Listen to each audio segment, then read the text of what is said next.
हरे राम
शरण में हूँ उनकी सदा। सुख दुख नहीं है जग में, सिर्फ है परिस्थितियाँ,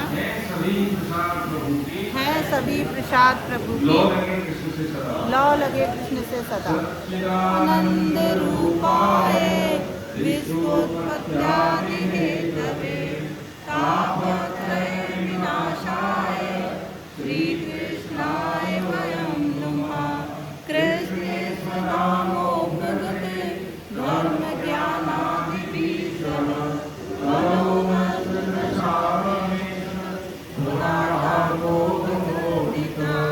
वसुदेव सुतं देवं कंसचारूरमर्दनं, देवकी परमानन्दं कृष्णं वन्दे जगद्गुरुं। श्रीकृष्णं वन्दे जगद्गुरुं। अजोऽपि जन्मभयात्मा भूतानामीश्वरोऽपि सन्, कर्तृं मामधिष्ठाय सम्भवाम्यात्ममायया। यदा यदा हि धर्मस्य ग्लानिर्भवति भारत, अभ्युत्थानमधर्मस्य तदात्मानं सृजाम्यहम्। परित्राणाय साधूनां विनाशाय च दुष्कृतां, धर्मसंस्थापनार्थाय सम्भवामि युगे युगे। जन्म कर्म च मे दिव्यं, एवं यो वेत्ति तत्त्वतः। त्यक्त्वा देहं पुनर्जन्म नैति मामेति सोदन। वीतरागभयक्रोधाः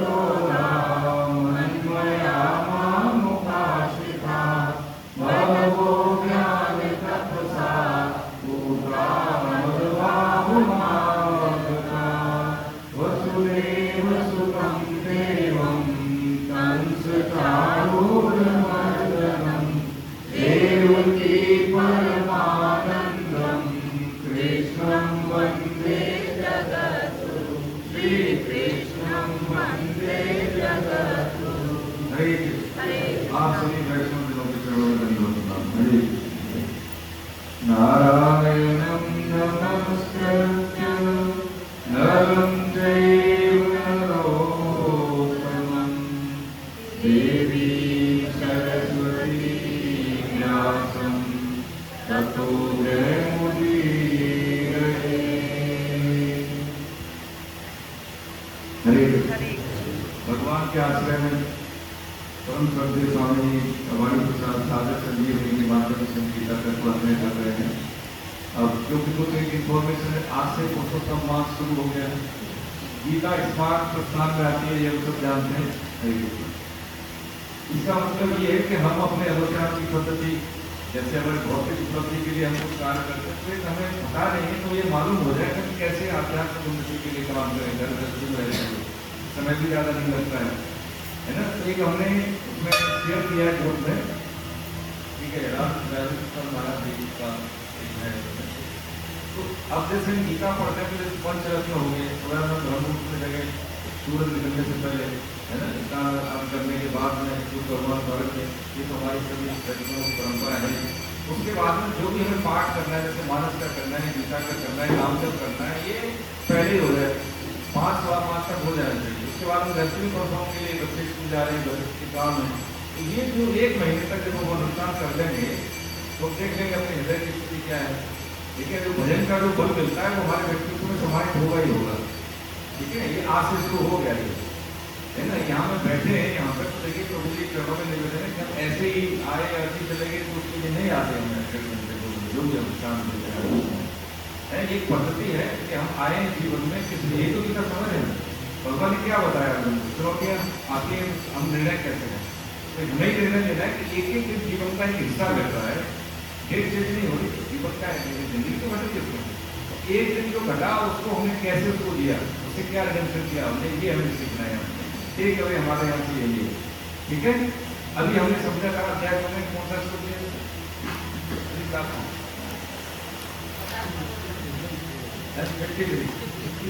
हाँ, उसमें क्रम ये रहा है, जिसमें 72 श्लोक है अध्याय 2 में। नाम है सांख्य योग, ज्ञान योग कहते हैं।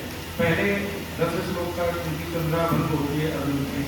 उसके बाद भगवान ने उपदेश देना शुरू किया, जब अर्जुन ने कहा आप उन्हें शिक्षा दीजिए मैं आपको कर लूँ। उससे पहले भगवान ने कोई उपदेश नहीं किया। 2.11 से 30 तक। उसके बाद 31 से 38 तक बताया भगवान ने स्वधर्म पालन की तरह। जब ज्ञान योग से कोई चीज हासिल कर लेते हैं, ज्ञान का मतलब क्या है, रास्ता। जैसे सामान्य भाषा में समझे ज्ञान का मतलब क्या है, रास्ता। और जब उसको हम आचरण में लेके आपके पास होता है, हम रास्ता तय कर रहे हैं। जैसे हम यहाँ बैठे हैं कि हमें कानपुर कैसे जाना है, इलाहाबाद कैसे जाना है, ये तो ज्ञान हो गया, जानकारी हो गई। लेकिन जब हमें इलाहाबाद जाना है तो उसमें चलना ये क्या है, चलना ये क्या है, आचरण में लाना है, ये चलना हो गया कि हम उस लक्ष्य की ओर जा रहे हैं। अब गीता का ज्ञान है कंठस्थ है, लेकिन आचरण में नहीं आए तो कोई मतलब नहीं, इससे कोई होगा नहीं, कुछ नहीं होगा, है ना। तो जो अपनी रुचि के अनुसार हम किसी भी क्षेत्र को चुनते हैं, रुचि के अनुसार, ऐसे ही आध्यात्मिक चिंतन के विकास में ज्ञान योग, भक्ति योग और कर्म योग की भगवान ने सिखाए। लेकिन तीनों में हमारे लिए अनुशंसित किया कर्म योग, वो कब गलत है, इसलिए उन्होंने धर्म पालन की बात बताई। 39 से 53 तक कर्मयोग का सिद्धांत समझे। कर्मयोग क्या है संक्षेप में, हालांकि पहला शतक है अध्याय 6 कर्मयोग का ही, लेकिन अध्याय 2 पूरी गीता का आधार है कि क्या क्या हमें भगवान बताएंगे जीवन में आने वाली चुनौतियां। हरे कृष्ण। एक बात और देखिए, समझे आगे बढ़ने से पहले हम सब जानते हैं कि भगवान वेद व्यास जी शब्दावतार कहे जाते हैं। कृष्ण द्वारा दूसरा नाम कहेंगे वेद, और वेदों का जो व्याख्या है जिसको पुराण कहते हैं, वो कहानी के रूप में रुचिकर रूप से बनाने के लिए उन्होंने एक संकलन किया है, ब्रह्मसूत्र। ये अंतिम संकलन है। क्या अंतिम संकलन तो भागवतम है, लेकिन उससे पहले महाभारत। महाभारत का भाग है गीता, ये सब जानते हैं। ब्रह्मसूत्र का मतलब लाइन के रूप में, सूत्र का मतलब एक लाइन के रूप में 255 है ब्रह्मसूत्र, है ना। उसमें पहला क्या है, अथातो ब्रह्म जिज्ञासा, सबको पहला ब्रह्मसूत्र अथातो का मतलब अतो अतो अतो अथातो, यानी अब तो ब्रह्म जिज्ञासा, यानी अब तो चेत, अब तो जान। मतलब करोड़ों जन्म हो चुके हमारे, जैसे मनुष्य शरीर में बैठे हैं, तो सिद्ध महापुरुष कहते हैं इस बात का प्रमाण है। इसमें गीता में भी कर्मयोग का जो थ्योरी है, कर्म रहस्य या कर्मयोग करना, उसका भी हम जब जाएंगे 6 अध्याय के बाद एक क्लास उसकी, तो उसमें समझेंगे कि मनुष्य शरीर है, तो इस बात का प्रमाण है हमारे करोड़ों जन्म हो चुके हैं मनुष्य, क्योंकि मनुष्य शरीर में किए हुए कर्मों के आधार पर नहीं होती है सुख दुख है।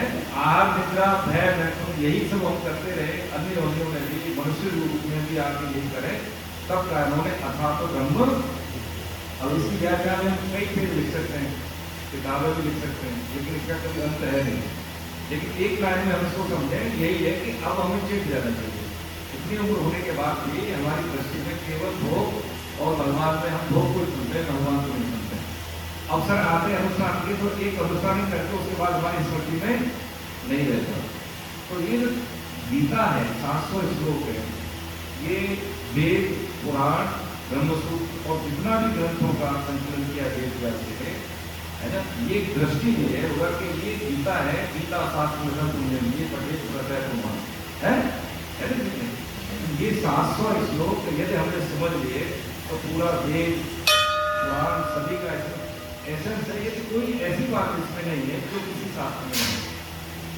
इसलिए सबसे कम समय में सबसे कम दिमाग में ज्यादा ग्रंथों पर अनुष्ठान करने की भी आवश्यकता नहीं, केवल उसको समझ के आचरण में लेके आना, वो भी कैसे अपनी रुचि और क्षमता के अनुसार। इसमें कोई ऐसा हार्ड एंड फास्ट नहीं कि यही करना है, नहीं, जो हमारी क्षमता है, जो हमारी रुचि, लेकिन करना तो बच्चे को नहीं करना। भाई इंजीनियरिंग नहीं करेगा तो ठीक है, टीचर तो बन जाओगे। अरे कुछ नहीं करना, व्यवसाय तो कर लोगे भैया, घर में लोग करते हैं कुछ चीज़ तो पढ़ लेंगे, बारे में अच्छे से करते होता है। जैसे हमारा व्यवसाय है, कोई तो कहते हैं ठीक है, अगर तुझे नौकरी के लिए तैयारी नहीं करनी, डॉक्टर नहीं बनना है, इंजीनियरिंग नहीं करनी, साइंटिस्ट नहीं बनना, तो ठीक है, इतना तो भाई स्टेब्लिश हो जाओ कि तो हमारा व्यवसाय संभालना, तुमको पालन तो बना ये करते ना। तो ये मनुष्य शरीर मिला है। अब आगे बढ़ने से पहले समझ रहे देखिए कि जैसे माताएं बहनें या पेरेंट्स जो भी दादी भी काम करते हैं, जिसमें बच्चा जाता है तो क्या करते हैं, उसके लिए पानी की बोतल, लंच बॉक्स, किताबें, काम भरते, ठीक है बेटा ये पानी की बोतल इतना तो बच्चा जानता है नहीं जानता है। अब स्कूल में जाके प्यास लगे वो पानी की बोतल में बोले, भूख लगे डब्बा नहीं खोले, टीचर के तब भी है ना, पढ़ाई के बाद किताब में निकाले, सब सामान उसके पास, लेकिन उसका उपयोग। अब बात समझे देखिए, भगवान ने मनुष्य को भेजा है सारा सामान देके, शरीर का मतलब सब सामान है, सब लोगों देखो आपकी तरह में निवेदन उन्हें पढ़ने की तरह जिम्मेदारी के साथ सब सामान देके, इसमें कोई किसी में कमी नहीं है। ये तो मैं पेड़ है कि भाई हम गोरे हैं कि काले हैं, ऐसा भाव है, हम इस वर्ण के वो उस वर्ण का है, धनवान है गरीब है, ये सब वहाँ नहीं है, ठीक है।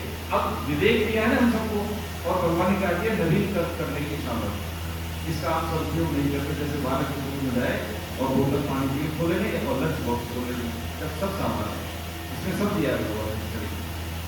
ये बात हम कह रहे हैं, भगवान कह रहे हैं किसको, अर्जुन को दृष्टि दे रहे हैं। तो गीता क्या एक दृष्टि है, गीता अनुभव कराती है। बाकी सारे ग्रंथ जो होते हैं वो बात को कहते हैं ज्ञान की, लेकिन अनुभव में लाने की कला केवल गीता नहीं है। 45 मिनट का जो उपदेश दिया है उनको लड़ने की कला कोई बताई नहीं, निर्णय लेने की कला बताई, और सबके पास निर्णय कि ये जो आती है तो मुझे क्या करना है, ये इधर तक जाना है या उधर जाना है, तो मैं कैसे अपना डिसीजन ले पाऊँ, ये क्षमता है देती है गीता। तो यहाँ पे बताया क्रम स्वधर्म पालन के बाद कर्मियों का सिद्धांत बताया। अब कर्मियों का सिद्धांत स्वधर्म पालन के साथ हम अप्लाई करते हैं तो हमें लाभ क्या होता है, ये 53 से लेकर 72 तक पूरा यहाँ पे कंक्लूड कर देते हैं, ठीक है। आगे बढ़े, चलो यहाँ पे 53 में अर्जुन का प्रश्न होता है, क्या करें, स्थिति प्रज्ञस्य का भाषा समावेश्य केशव स्थिति किं प्रभाषेत किमासीत व्रजेत किं। पढ़िए हिंदी में।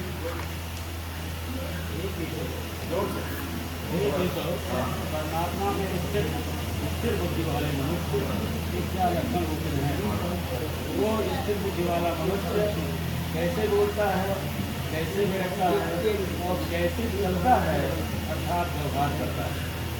ठीक है, चलो इनका अर्थ ये सुनने के बाद में अर्जुन कह रहे हैं प्रभु ये बताइए कि जो आप बता रहे हैं इससे बुद्धि की बात कहा आपने, क्षमता की बात की, तो उसके लक्षण क्या होते हैं, उसकी क्वालिटी क्या है? 4 प्रश्न थे, क्या थे? कैसे बोलता है, कैसे बैठता है, और कैसे चलता है, और विवाह कैसे करता है, यानी पूरी बॉडी लैंग्वेज परफॉर्मेंस जैसे हम समाज में करते हैं। 4 प्रश्नों में उनका आ गया, ठीक है। हाँ, अब यहाँ पे भगवान यहाँ से उत्तर देते हैं 55 से, पढ़िए साथ में पढ़िए। श्री भगवान वाच रजहाति यदा कामान् सर्वान् पार्थमनोगतान्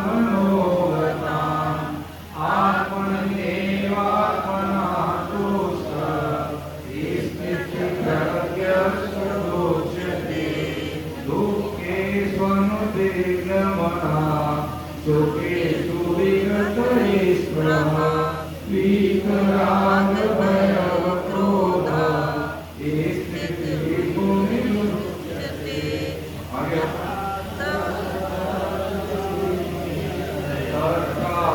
तत्प्राप्यशुभाशुभं नार्यनन्दकृणन्वेष्टि तस्य प्रज्ञा प्रतिष्ठिता।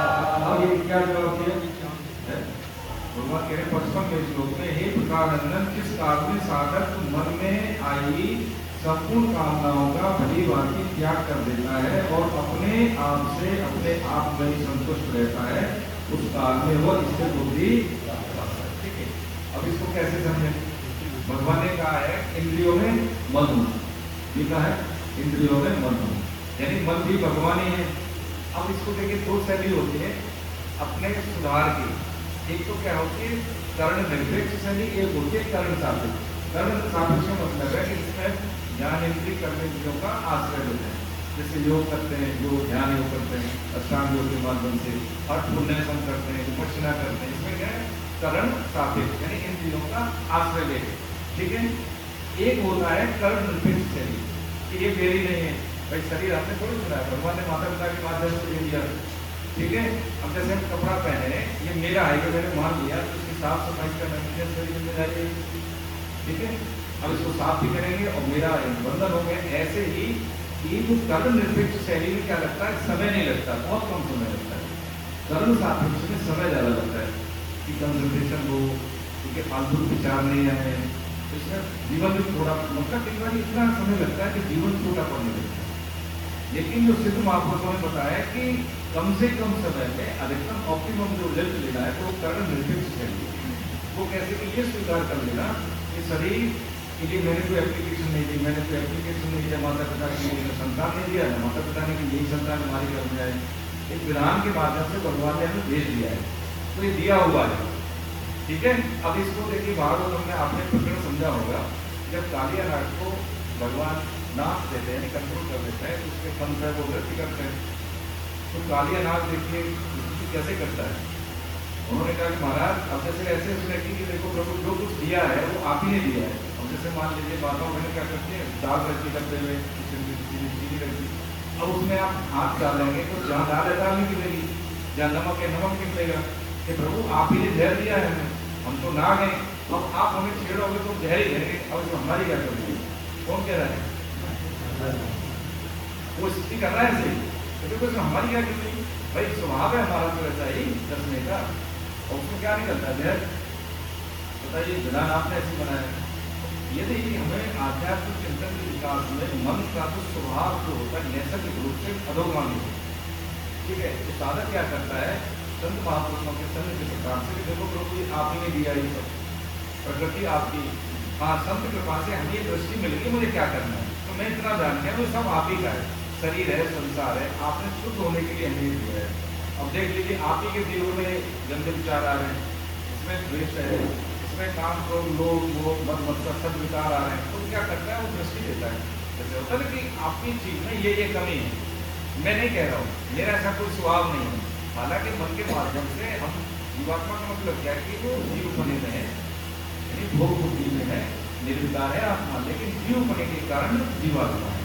तो उस जीव बने को वो दृष्टि कर देता है भगवान को, इसलिए उसको फिर कम समय लगता है, उसको एक अपनापन नहीं रहता, उसमें विचार आएंगे लेकिन वो अटेंशन नहीं देगा। जैसे ध्यान में बैठते हैं तो कई बार तब ज़्यादा करके विचार आते हैं, हमने समझा रहे इसको, तो आने के लिए नहीं आ रहे, वो जाने के लिए डिलीट हो रहे हैं। एक बार आएगा मैसेज तो दिखेगा और डिलीट करेंगे तब दिखेगा, 2 बार दिखता है, घर में आया एक बार और जाएगा 2 बार तो दिखेगा ना दरवाजे पर। ऐसे ही विचार जो वो डिलीट होते हैं, लेकिन वो ध्यान की प्रक्रिया बड़ी लंबी है। ये जो प्रक्रिया है कर्म निरपेक्ष शरीर, ये बहुत कम समय में काम करती है, ठीक है। जैसे पंचरत्न हम पाठ करें सुबह में, नाम जब हम करते हैं, ठीक है, स्वाध्याय करने के लिए 3 बार खाते हैं शरीर पुष्टि के लिए, ऐसी धीरे पुष्टि के लिए हम क्या करें, स्वाध्याय हम रोज करें, जब समय मिले तब करें। बहुत सरल है, अध्यात्म कठिन नहीं है। कठिन हम लोग होते हैं कि अपने आप को इतना प्रपंच में अभी तक भी देखें कि प्रायोरिटी हमारी धन ही होता है। धाम में भी जाते तो वहाँ पे भी धन होता है, ऐश्वर्य होता है ना। भगवान नहीं होते कभी प्रायोरिटी, होते कभी कभी नहीं होते, बस यही परेशानी है। चाहते कुछ और है, करते कुछ और है। तो ये भी एक रूप का वाणी, जो चाहे वो करें तो मिलेगा, क्यों नहीं मिलेगा, पक्की बात मिलेगा, और कहीं बाहर जाने की जरूरत नहीं है। तो धर्म का मतलब यही है कि क्या हम जिस दृष्टि में वो भगवान ने जो दे दी है, पति पत्नी बच्चे माता पिता समाज, उसकी सेवा कर रहे हैं।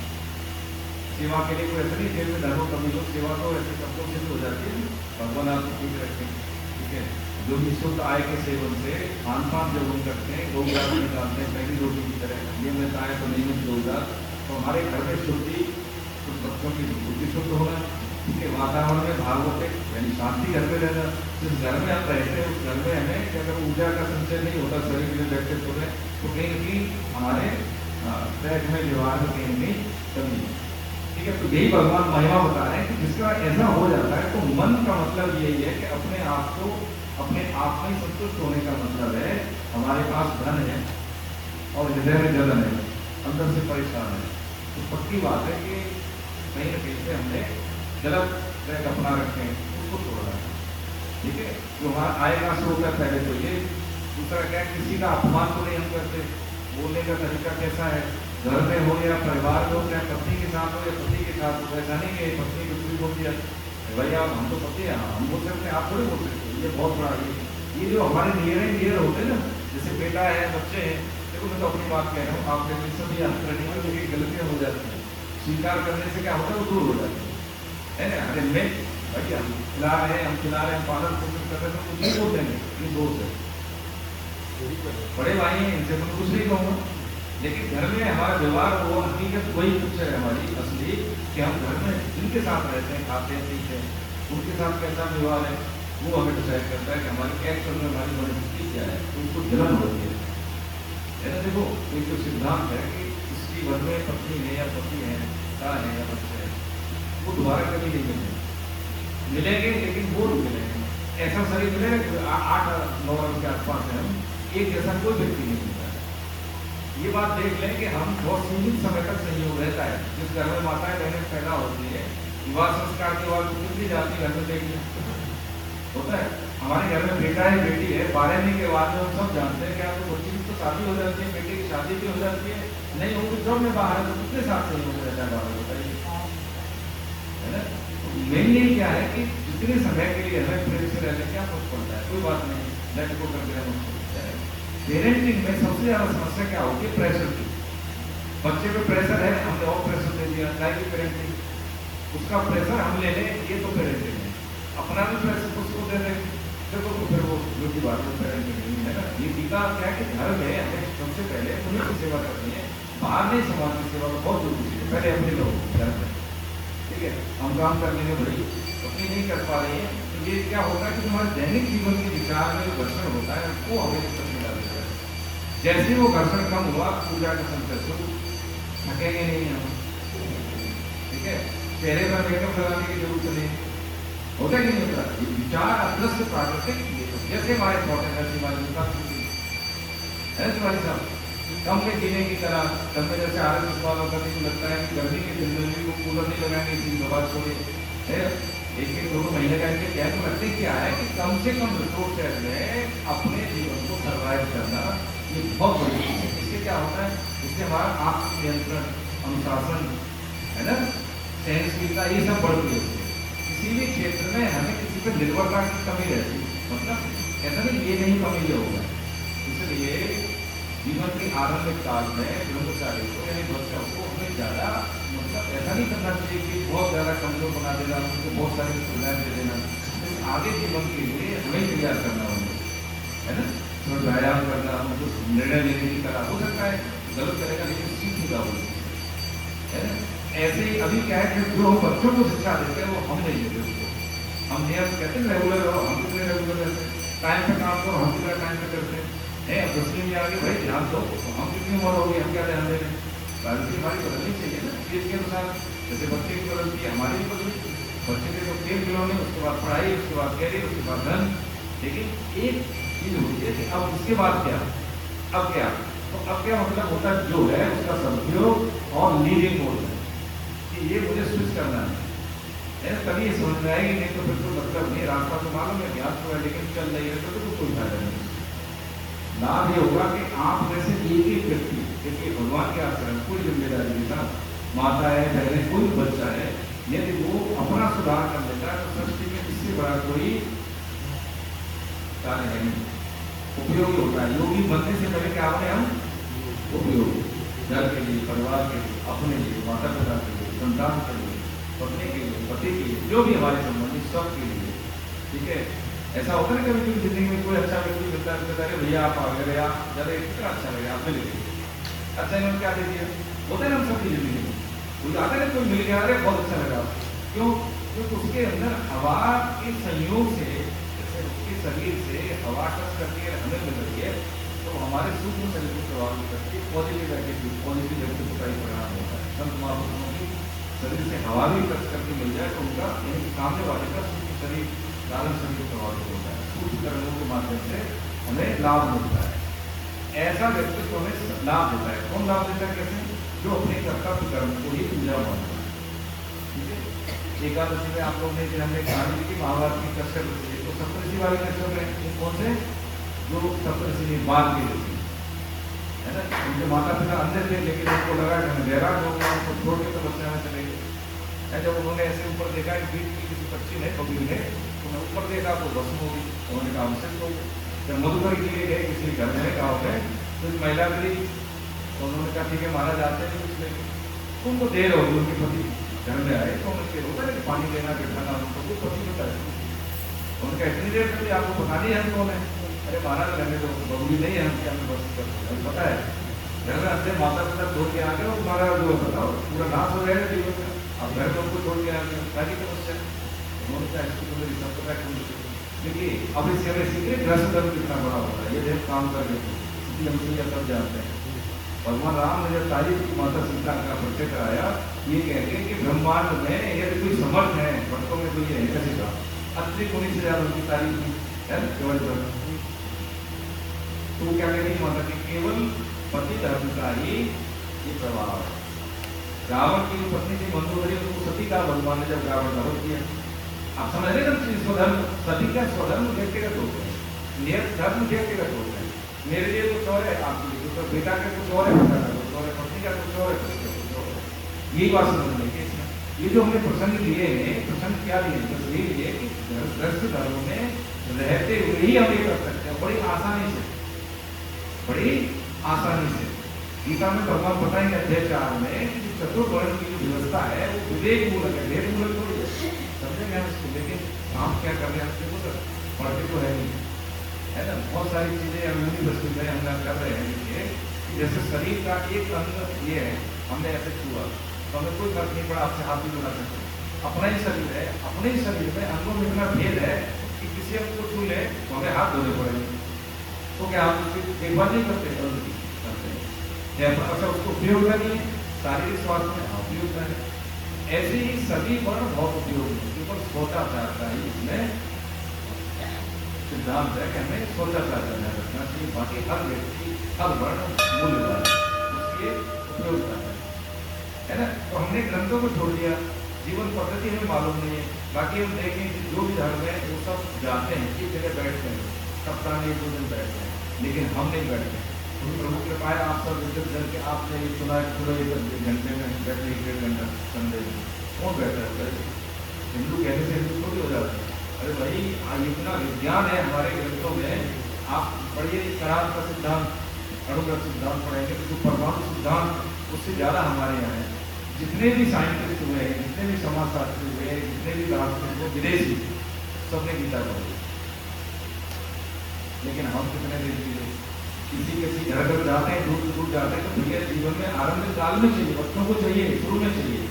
अल्लाह क्या है, पेरेंटिंग सही हो जाएगी, उसको बताना नहीं, दूर गर्लफ्रेंड बॉयफ्रेंड जो पेरेंट्स जो को जलन होती है कि बच्चा क्या कर रहा है हमारा बाहर, कम से कम उसको निर्णय लेने में आसानी होती है, ये सही है ये गलत है। लेकिन सिखाया नहीं कि वो कैरियर करें, सिखाते जीवन का मूल्य हम सिखाते नहीं उनको शुरू में। हम लेट हो गए, उनको लेट नहीं होने देते। वो पद्धति शुरू से सीख रहा है कि मुझे कम से कम समय में अधिकतम, अरे 24 घंटे को 36 घंटे में कर लेगा तभी आगे जाएगा, भीड़ में कैसे करेगा वो? उसको बताएंगे कि भाई कैपेसिटी कैसे बिल्डअप होती है, बफर कैसे कैपेसिटी करनी, ये समय में एक काम करने की क्षमता। और ये सीपीयू को शांत रखना। कोई हमें अगर उग्र करता है, यही बता रहे थे, मैं यही पढ़ रहा हूँ 72 तक है इसी में से, कोई हमें उग्र कर दे, विपरीत करके या हमें डिस्टर्ब कर दे तो हम डिस्टर्ब हो जाते हैं। होते कि नहीं होते? लेकिन ऐसा नहीं होना चाहिए। कोई व्यक्ति में डिस्टर्ब करे और हम डिस्टर्ब हो जाए तो हम रहे नहीं, जीत तो वही गया, वहीं से जीत शुरू होगी सामने वाले से, हमारी हार हो गई। पहले हमें ये डिसाइड कर देना होता है कि भाई जो सिद्ध मत और शास्त्र तस्मात् शास्त्रम प्रमाणम से कार्याचार्य विवरण, तो भौतिक फल प्रतिष्ठा के लिए हम चाहे बिजनेस स्टेब्लिश करें, कुछ भी हमें बनना है, वकील बनना है, IAS बनना है, डॉक्टर बनना है, इसका विधान है, ठीक है। वही बात हासिल करके हम उसमें भी लेते हैं। ऐसे ही कि जीवन मुझे कैसे जीना है, सारे भौतिक विधान साइलेंट है, स्कूल कॉलेज फैकल्टी कोई नहीं बताता। तो आपके आशीर्वाद से मौका मिलता है जगह जगह जाने का, स्कॉलर से भी बात होते हैं, प्रोफेसर से भी बात होती है, दर्शन के भी प्रोफेसर होते हैं, सब आदरणीय है। लेकिन जहाँ पे खालिश बात होती है कि जीवन में उतारे कैसे, बहुत अच्छा नहीं लगता कोई उतारे। इतनी अवस्था हो गई, बच्चों को भी पढ़ाने लगे, लेकिन केवल क्या है सिद्धांत आचरण में नहीं, यही ये भगवान ही बता रहे हैं कि यदि हम ये कर्म योग का सिद्धांत अपनाते हैं तो क्या है, महान क्या है, इसका महिमा क्या है? महिमा यही है कि उसकी बता रहे हैं कि क्या होगा, अपने में संतोष रहेगा। ठीक है, जब कोई व्यक्ति एक पिताजी ने अपने बच्चे से कहा, दुनिया से ज्यादा तो बेटा कॉन्फिडेंस इतनी बड़ी चीज है कि कभी कभी क्षमता कम होने के बाद भी आप जीत जाओगे। जैसे आपके मित्र को जीवन में कभी ऐसा लगे तो इतनी पढ़ाई लिखाई, इतने ज्ञान और ज्ञान के आधार पर आचरण में उसको उतार लेना कि सामने वाले का धन भी टीका लगे। तो ये एक ऐसी संपत्ति है, संपदा कैसी है कि हमारे साथ हमेशा रहती है। हम कितने पढ़े लिखे, पट्टी नहीं लगी, हम किस स्कूल के पट्टी नहीं लगी, कितना धन पट्टी नहीं लगी, जैसे ही हम एक शब्द डिलीवर करते सामने वाले के समक्ष हमारी गहरे पता लग जाती है। अभी जिसको बंद करके बैठे हैं, किसी को कुछ पता नहीं कि हम कैसे, लेकिन जैसे ही हम बोलते हैं एक शब्द, शब्दों का चयन और कब कैसे बोला जाए, बस ये पता लगता है कि व्यक्ति कितना दे रहा है, कितनी सी बात है। यहाँ पे भगवान ने बताया कि अपने आप में संतुष्ट रहता है और कैसे बोलता है, तो आगे बता रहे कि दुखों की प्राप्ति होने पर जिसके मन में उद्वेग नहीं होता और सुखों की प्राप्ति होने पर जिसके मन में स्पृहा नहीं होती है ना, तथा जो राग भय क्रोध से सर्वथा रहित होता है। यानी उद्वेग का मतलब होता है, सबको समझे को, क्रोध से पहले की अवस्था, क्रोध से पहले किसी ने कुछ कह दिया, गुस्सा तो नहीं आया लेकिन अच्छा नहीं लगा, उसी को कहते हैं तो शांत जल में किसी ने संकट कर दिया। अब वो पूरे तालाब को उसके बच्चों पैदा हुआ करेंगे, पूरे तालाब को अब उसको ले लेते हैं। ऐसे हमारा मन मस्तिष्क सब डिस्टर्ब हो गया, ये हो गया उद्विग्न मन। इसी को कहते हैं कि मन हमारा उद्विग्न हो गया कि इसने कैसे नहीं कह रहे। जो व्यक्ति स्थिर बुद्धि वाला होता है, स्थिर बुद्धि यानी किसी भी परिस्थिति में उसकी बुद्धि विचलित किसी ने कुछ कह भी दिया तभी वो शांत भाव से कहता है, आपको डिस्टर्ब नहीं करता, वो है स्थिर बुद्धि वाला। और आगे क्या करें, स्पृहा का मतलब ये है कि मन में सुखों की जरा सी सूक्ष्म इच्छा भी न होना, है ना, कि भाई हमने किसी के साथ कोई अच्छा काम किया तो बदले में मेरी तारीफ करे, हम मेरे तो हमें प्रणाम कर ले, होता ना कई बार। अरे यहाँ बैठ के हमने गीता पढ़ी है तो भाई हमें लोग अपनी बात को ये नहीं होना चाहिए। ये देखो कि यदि कोई व्यक्ति हमारी सेवा लेता है, मौका मिला है तो ये भगवान की कृपा है, ठीक है, कि हमारी सेवा को वो स्वीकार कर रहे हैं, है ना। तो ये क्या है, इसका ऐसे भी नहीं होना चाहिए। आगे कह रहे हैं कि राग भय क्रोध से सर्वदा रहित हो गया है। राग का मतलब है कि किसी में हमारा प्रिय है और उसमें बुराई होती हुई भी उसको न छोड़ पाए, ये राग है। दुर्योधन की स्थिति जानते थे, दुर्योधन ने कहा कि एक ही बेटा सर्वनाश करा देगा, इसको छोड़ दो, लेकिन नहीं छोड़ पाए, राग। इसी को कहते हैं धृतराष्ट्र बुद्धि। हाँ ठीक। और आगे क्या कह रहे हैं, भय। भय का मतलब है कि जब हम जैसे होता है चोर चोरी करे तो जैसे वो पहचान लेते हैं लोग कि हमेशा टिकट उसी में मांगता है जिस पर टिकट नहीं हो, वो देख लेता है, उसके हाव भाव, उसकी दृष्टि पता लग जाता है। ऐसे ही जब हम विधान के अनुरूप काम करते हैं, कानून के अनुरूप करते हैं तो डर लगता है, लेकिन अभी कोई जेब कतरा आ जाए यहाँ तो उसको डर लगेगा, कुछ जेब को कोई पकड़ कर मिले, मैं गलत करके आया हूँ, मुझे जेब को नहीं दिया काम करते हो। तो जब भय हमें मृत्यु से कब रहता है, जब हमने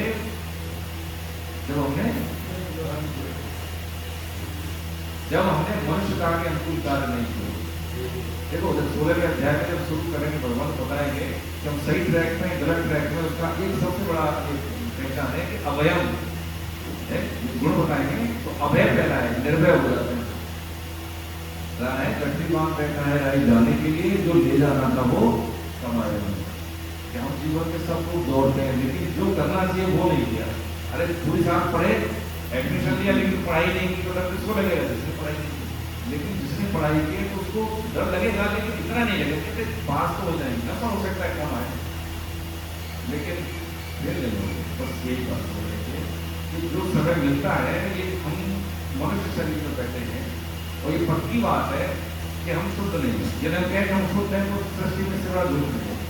हाँ, शुद्ध होने के लिए हम आए हैं, यही काम हमें करना है। कैसे शुद्ध हो रहे हैं, अपनी क्षमता के अनुसार। जो हम परिवार में उसकी सेवा में देश के नाम रखें, जिस पर्यावरण में रहते हैं उस पर्यावरण का थोड़ा सा ध्यान रखें। धार्मिक काम की जो बात हुई है हमसे तो बनना है, सस्टेनेबल डेवलपमेंट जो किया, लेकिन जो पानी का लेवल हमारे रिसोर्सेज रिसोर्सेज हमारे कारण ही तो खत्म हो रहे हैं। पहले 1980 के दशक में 365 दिन का जो राशन होता है साल का सर, वो करीब रहता था 400 दिन के आसपास। अब देखिए 250 दिन से पहले खत्म कर देते हैं लोग। ये सबकी कलेक्टिव जिम्मेदारी है। ये कौन करेगा, कोई गृहस्थ तो थोड़ी करेगा, गृहस्थ तो करेंगे, हम सबकी जिम्मेदारी है। अपने अपने हिस्से का संघर्ष करके चले जाना, यही तो भय नहीं रह जाए। धर्म एक तो आचरण, कर्म और धर्म में क्या बनाया जाए, क्या जवाब, धर्म बनाए तो कर्म को फल देने के अच्छा होगा। लेकिन यदि कर्म में धर्म जुड़ जाता है तो वो कोई भी योग बनेगा, ज्ञान योग का, धर्म योग है, भक्ति योग का। ये बात समझने के आगे कह रहे हैं इसमें क्रोध से, क्रोध कब आता है, जब हम कामना करते हैं, कामना में बाधा होती है तो क्रोध और पूर्ति होगी तो लोग। इसलिए कामना मूल में क्या है, हमारे लिए घातक है। कामना का मतलब उसकी होती है जो हमारे पास नहीं है, जो हमारे पास है उसको हम सस्टेन करेंगे। लेकिन कामना क्या है कि जो मेरे पास नहीं है, अलग अलग नई नई चीजें चाहता है। ठीक है, आगे कह रहे हैं यह मननशील मनुष्य स्थित होती है, यानी इसमें राग नहीं है, भय नहीं है और क्या नहीं है, क्रोध नहीं है, तो वो कैसा है, स्थित होती है। सब जगह आसक्ति रहित हुआ जो मनुष्य उसको सुख और सुख को प्राप्त करके वह न तो प्रसन्न होता है और न द्वेष करता है। उसकी बुद्धि, द्वेष का मतलब है किसी को अच्छाई हो और उसकी अच्छाई को भी स्वीकार न कर पाए, द्वेष है। आप हमारे अच्छे मित्र हैं, ठीक है, तो आपकी बुराई हमने एक्सेप्ट कर ली, भैया से हमें नहीं बनती हमारी किसी भी कारण से, तो आप में अच्छाई होते हुए भी हम आपकी अच्छाई को स्वीकार न करेंगे। आपने अच्छी बात बोली लेकिन हमारे मतलब मन नहीं लगता आपसे, हमारा अनुकूलता नहीं है, अरे ऐसी कह दी। लेकिन आप हमारे मित्र हैं, आपने कोई गलत बात भी कह दी तो हमें कोई उससे जाया नहीं, वही राग दूसरे सामान्य भाषा में है ना। तो स्थित होती है। अब इसमें क्या है कि जैसे मान लीजिए कि कोई व्यक्ति झूठ बोलता है या हमारे से उसकी बनती नहीं, सत्यता का भाव है, तब भी उससे द्वेष नहीं करना है ना। तो द्वेष पूर्वक छोड़ना भी एक बंधन है। जैसे कोई व्यक्ति आ गया, हमें अटेंशन होता है तो वो बंधन छुड़ा नहीं, बंधन बन गया दिमाग में। अभी कोई आया जिससे न द्वेष है, डरा गया, तो आपको कोई फर्क नहीं पड़ेगा, चेहरा भी ध्यान रहेगा, होता है कि नहीं। तो इसलिए ये यहाँ पे सूत्र दिया कि न राग होगा न द्वेष होगा, किसी से इतना चिपकना भी नहीं है और किसी से इतना ऐसा भी नहीं करना कि एलर्जी हो जाए कि है तो दूर लेकिन दिमाग में उसका चिंतन हो रहा है। तो ये द्वेष पूर्वक भी हमें किसी को ख्याल नहीं करना, ये ऐसी बात है। किसी किसी को संतुष्ट भी नहीं करना है, किसी को रुष्ट करना है, सामान्य रहना है। अगर बदल सकते हैं स्थितियाँ तो बदल दें, और नहीं बदल पाए तो स्वीकार करें। ये घर में भी कार्य कर सकते हैं। तो ये हमारा स्ट्रेस भी रहता है, दिमाग जीवन बड़ा सरल हो जाता है, आसान। फालतू की चीजें ओढ़ लेने से हमें दिक्कत होती है। आगे कह रहे भगवान इसमें 58, 59 और 60 तो पढ़ेंगे साथ में, पढ़िए।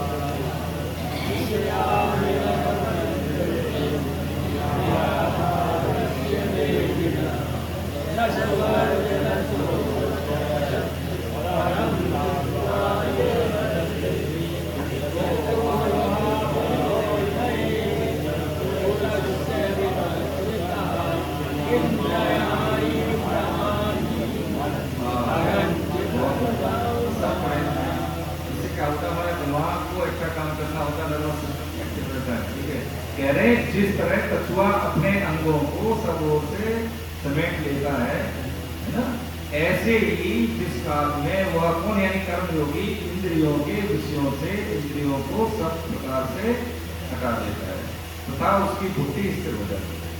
बुद्धि स्थिर होने की बात बता रहे कि जैसे कछुआ क्या करता है, कोई आसक्ति आई तो अपने समेट लेता है। कर्मयोगी का मतलब क्या होता है कि यानी देखेगा वही तो देखना चाहिए, खाएगा वही तो खाना चाहिए, है ना, स्पर्श वही होना चाहिए। स्त्री शरीर है तो पति भाव जो है पति, और शरीर है तो पत्नी भाव जो की पत्नी, बाकी सब माताएं बहने, है ना। ये सबसे बड़ा वायरस तो यही है हमारा। दूसरा इसमें कह रहे भगवान कि जिस काल में कर्मयोगी इंद्रियों को विषयों से सब ओर से हटा लेने का मतलब है वो खाना भी खाएंगे, ठीक है, बात भी करेंगे, देखेंगे भी, लेकिन उसमें दृष्टि कैसी होगी, शुद्ध। हमें कोई अशुद्ध दृष्टि दिख जाए और देखें, दोनों में फर्क है। मोबाइल हमारे पास है, ठीक है, उसमें सब चीज़ अच्छी भी है बुरी भी है। एकांत में हम क्या देखते हैं ये हमारा अपना मत है। यदि हमारी जो प्रवृत्ति उसमें देखने की क्या है, कोई सत्संग सुनता है और कोई कुछ और चीज उसमें देख लेता है ना। इंद्रियों का हटा लेने का मतलब है कि जैसे हम ये माने कि जैसे मान लीजिए कि आप डॉक्टर साहब हैं, प्रोफेसर है, आपका एक पद है, तो समाज में कैसे व्यवहार करेंगे, जैसे डॉक्टर से पूछा की जाती है, ऐसे ही हम ये मान लें कि हम साधक हैं। इसके साधन है गीता के साधन। साधना क्या है कि अपने आप का साधन है, साधक वही जो सावधान, तो हमें वही करना है। ये हमें नहीं करना, हमसे ये कुछ करनी चाहिए, ये मेरा काम नहीं है, बस इसी को हटा लेना चाहिए कि जो मेरे से अपेक्षा है। साधक गीता का साधक क्या करता है, उसकी क्या अपेक्षा है, मान्यता क्या है, परंपरा क्या है, मूल्य क्या है, उन मूल्यों के अनुसार ही इंद्रियों को विषयों से संयोग कराना, ये हटा लेना है। जब पानी पीना थोड़ी छोड़ देंगे, खाना खाना थोड़ी छोड़ देंगे, देखना सुनना थोड़ी छोड़ देंगे, तो करना है। लेकिन जो हमें हमसे जो अपेक्षा की जाती है, जो मेरा दायित्व बोध के अनुसार है, वही करना है, बाकी नहीं। फालतू चीजें सुनना है, साथ लोगों की पढ़ाई सुन के बड़ा अच्छा लगता है, चाहे बेचारे सही कितनी भी होता है ना कि नैसर्गिक निंदा प्रबंध में हमें ये सब चीजें नहीं करनी। अगर हमें भी निंदा हो ही रही है तो भी हमें क्या करना चाहिए, उसको बोल देना चाहिए भैया वो बात नहीं सके, अपना भी समय बर्बाद कर रहे हैं, अंतःकरण दूसरी और आपका भी हमारा भी छोड़िए, लेकिन किसी होती है ना। लेकिन कई बार क्या होता है कि यदि सामने वाले में कितना ही कुछ बुराई हो, लेकिन भगवान ने फिर भी कुछ बोल में अच्छा दिया हो। अच्छा देखिए छोटा क्या है, कैसे काम करके समझे कैसे, जब वो गाँव के रहते थे, हमको गाँव के आने की जरूरी, शादी विवाह होती थी तो उसमें सब पूरा मोहल्ला परिवार के सब बच्चे, कोई भी होगा उसको उद्दंड बालक कहते थे। देखो ताऊ जी थे हमारे, तो इतना भी उद्दंड बालक हो उससे काम कराते थे। तो ऐसे एक थे गुप्ता जी, उन्होंने कहा भैया आप करा के देखो, जो मान है उन्होंने कहा ठीक है, मतलब बुलाया कि ये तो अरे तू तो बहुत अच्छा है, कौन कह रहा था इसके बारे में, देखो अभी काम करे रहे। यानी उसको इतना बड़ा चढ़ा के बोल दिया कि उसको सफाई करवानी थी, क्या बता दी। आप समझ रहे, सब में अच्छे गुण होते हैं, यानी उस अच्छे गुण के लिए क्या करें, प्रेरणा देते हैं उसको, आप कर सकते हैं, आप ऐसे करिए। बस यही काम हमें ये करना है कि जो व्यक्ति कितना ही बुरा हो भैया ठीक है, लेकिन आप नहीं अच्छा ही है, आप अच्छा बोल रहे हैं, ठीक है। कभी भी होता है गलती हो जाती है, आप खुश हो जाते हैं बहुत जल्दी, लेकिन इसको थोड़ा शांत कर दें, लेकिन जो गुण है उसको लेके आओ, तो प्रेरणा मिली ना आपसे उसको। जो व्यक्ति किसी काबिल नहीं था, हमने उसको क्या, हमारी शब्दों के प्रयोग के हमने उसको काबिल बना दिया। यही बात है कि हमें क्या करना है कि इंद्रियों को संयोग तो कराना है विषयों से, लेकिन कैसे, सिद्ध मत और शास्त्र। 10वां छात्र भगवान से कार्य कार्य दो। आगे कह रहे हैं, क्या कह रहे हैं आगे? आसक्ति से कामना पैदा होती है, नहीं कौन सा ये है? नहीं ये है 48 नंबर, ठीक है, ये जो आगे बढ़ गया। आगे कह रहे हैं मेरा पढ़िए साथ में, निराहारी इंद्रियों को विषयों से हटाने वाले मनुष्य की बहुत बढ़िया रस में प्रति नहीं होती, परंतु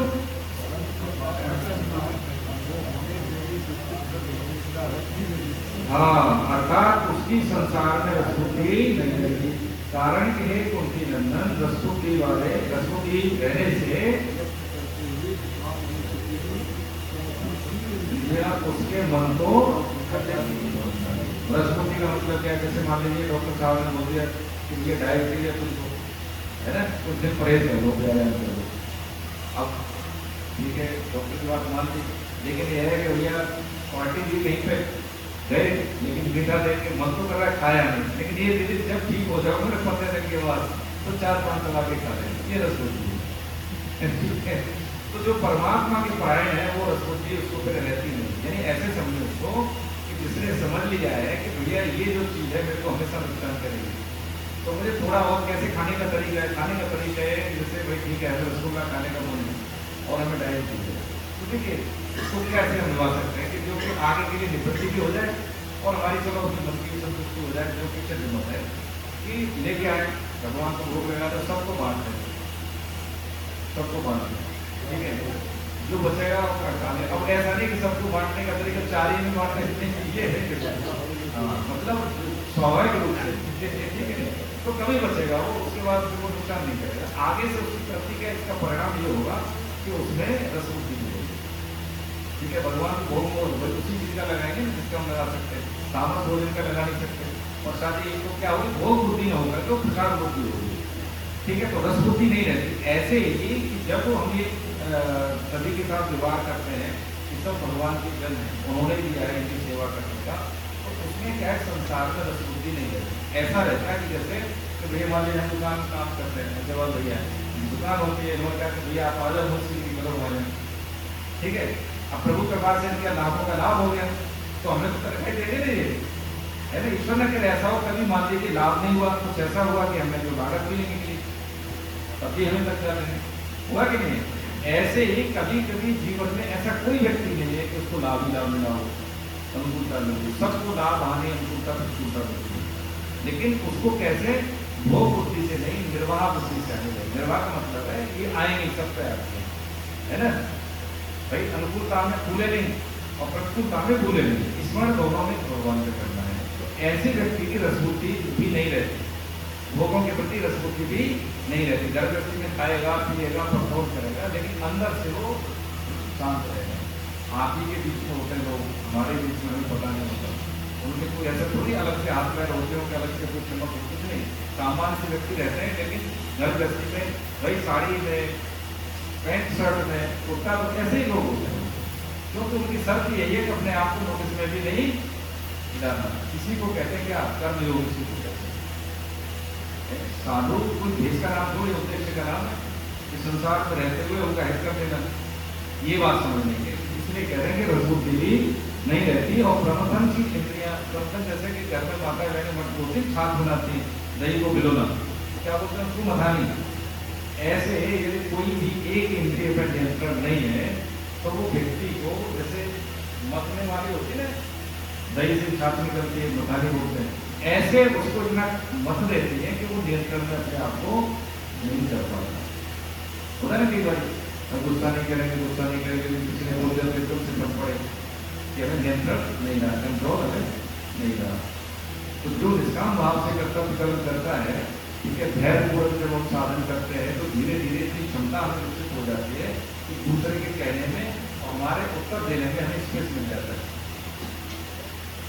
स्पेस मिल जाता है कि हमें तो कहना नहीं है, ठीक है ना, उसका हम उत्तर नहीं देंगे या देंगे तो तरीका दूसरा होगा, हम उससे प्रभावित नहीं होंगे, क्या वो कर रहे हैं, है ना।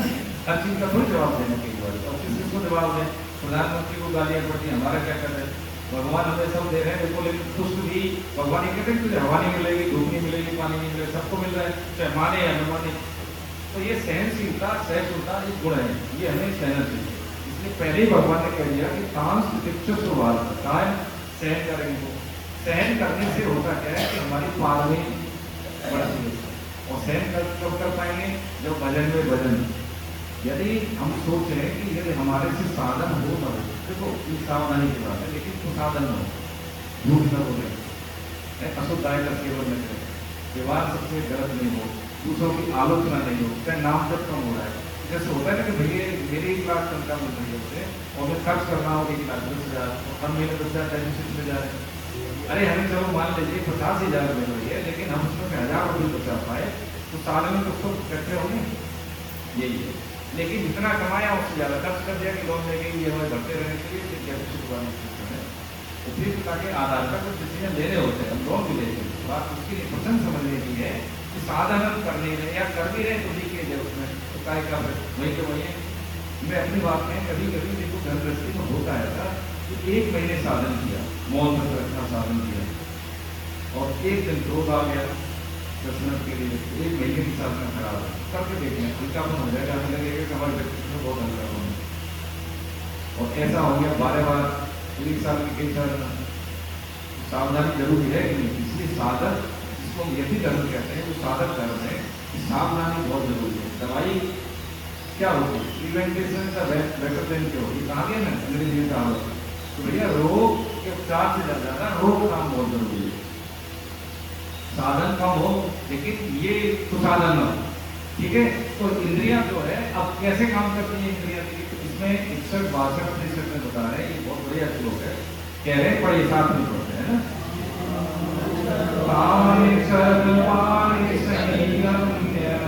युक्त आसीत मत्परा वसेन्द्रियाणि तस्य प्रज्ञातचेतसा ध्यायतो विषयान् पुंसः संज्ञेषुपजायते संज्ञासंजायते कामः कामात् क्रोधो विजायते क्रोधात् भवति सम्मोहः सम्मोहात् कृतिविक्रमः स्मृतिभ्रंशादि बुद्धिनाशो बुद्धिनाशात्। सबसे पहली बार जब इंद्रियां प्रमोदनशील है तो क्या करें इंद्रियां प्रमोदनशील? तो भाई ऐसा होता है कि कभी कभी हम कमजोर है तो उसका क्या है, शक्ति नहीं, तो बड़े आश्रय हम देते कि नहीं देते? आप देते। तो ऐसे ही कह रहे हैं, क्या कह रहे हैं इसमें? मत पड़ा, युक्त आसीत मत पड़ा, यानी मेरा आश्रय।